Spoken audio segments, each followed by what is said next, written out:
I do believe that I was destined to meet Dr. Elkwood. I was a surgical ICU nurse. It was my favorite job in the whole world. MRSA is a staph infection. It's methicillin-resistant Staphylococcus aureus. They didn't recognize it as MRSA at first. They thought it was just a general skin infection, so they treated me for that, and then it got worse. And I lived with the result of the MRSA, which was a partially paralyzed left arm.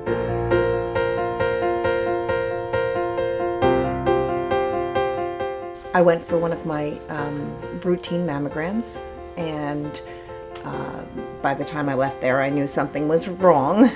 And so they sent me for a biopsy, and it came back positive.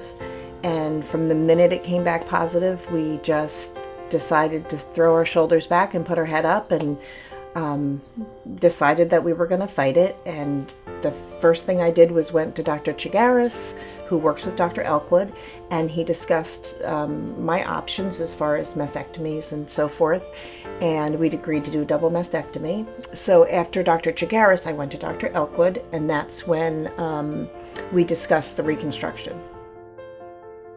When I met Dr. Elkwood, I was wearing that brace that I told you about, the mechanical brace, and one shoulder was inches lower than the other. And when I walked in the door, he said, "What's all that going on there?" And I said, "Oh, that's nothing. That's a brace that I wear." And he said, "Well, why do you wear it?" And I explained to him why I wear it. And he said, "I can fix that, your shoulder." And I said, "No, you can't." I said, "I've had many doctors tell me that it can't be fixed, that you're going to wear the brace for the rest of your life." Dr. Elkwood insisted that he could fix it. And that first visit with him, he spent 2 hours or more with me. He was so excited. You could see it in his face. He was so excited that he was going to be able to help me, not just with the breast reconstruction, but getting use of my arm back. It was his excitement that led me to believe that, you know, this could really be possible. So we did. We fixed everything all at once in one surgery.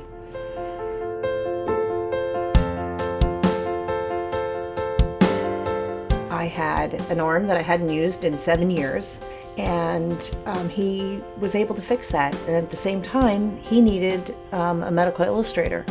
And medical illustration is something that was near and dear to my heart. When I was 14 years old, I knew I wanted to be a medical illustrator. Now I have the opportunity to do the job that I love doing, that I can use my nursing background to communicate with the doctors about what it is that they'd like to illustrate. And at the same time, I get to use one of my favorite things in the world to express myself, which is art. I believe that Dr. Elkwood has changed my life profoundly.